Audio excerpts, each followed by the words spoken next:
Hindi pa man natatapos ang executive face-off ng UNTV Cup 2025, pinaghahandaan na ng mga organizer ang darating na Season 12 ng regular season ng nag-iisang liga ng mga public servants. Kahapon, pinangunahan ni UNTV Cup Commissioner Atoy Co ang pagpupulong ng mga koponan na muling lalahok sa next season na isinagawa sa Amoranto Arena sa Quezon City.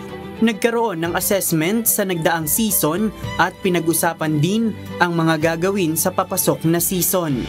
Ni-expect ko po sana maging competitive ang lahat ng teams para mas maganda po natin panuorin. Kaya pinag-usapan po namin ngayong araw na to kung paano po namin palalakasin lahat ng teams.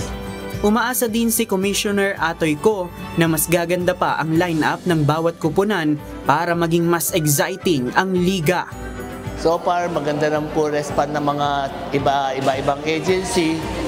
Hopefully, they can come up with a better lineup para mas gumanda ang liga natin.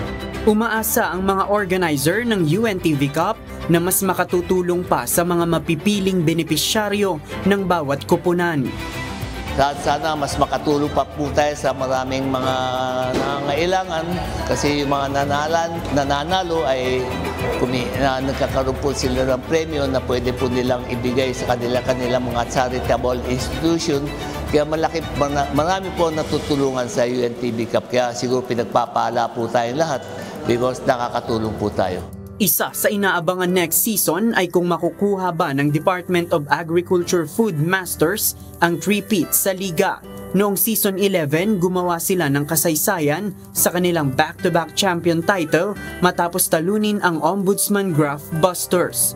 Wala pang final schedule kung kailan sisimulan ang next season, pero inaasahang kapag natapos ang executive face-off ay agad ding isasagawa ang opening ceremony ng Season 12.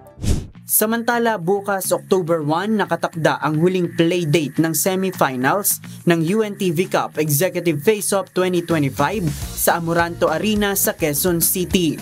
Sa first game, magtutuos ang Ombudsman Graph Busters at BJMP Greyhounds. Habang sa second game naman, ang undefeated na AFP Cavaliers kontra sa Judiciary Magis na tila magiging pre-game ng kanilang finals na magsisimula sa October 8. Mapapanood ang live stream ng susunod na mga laban sa official Facebook page at YouTube channel ng UNTV Sports, gayon din sa YouTube channel ng UNTV. UNTV Season 12, Green Sports, Green Sports Academy. JP Nunez, UNTV, News and Rescue. Diyos ang aming sandigan, serbisyo publiko ang aming pinahahalagahan.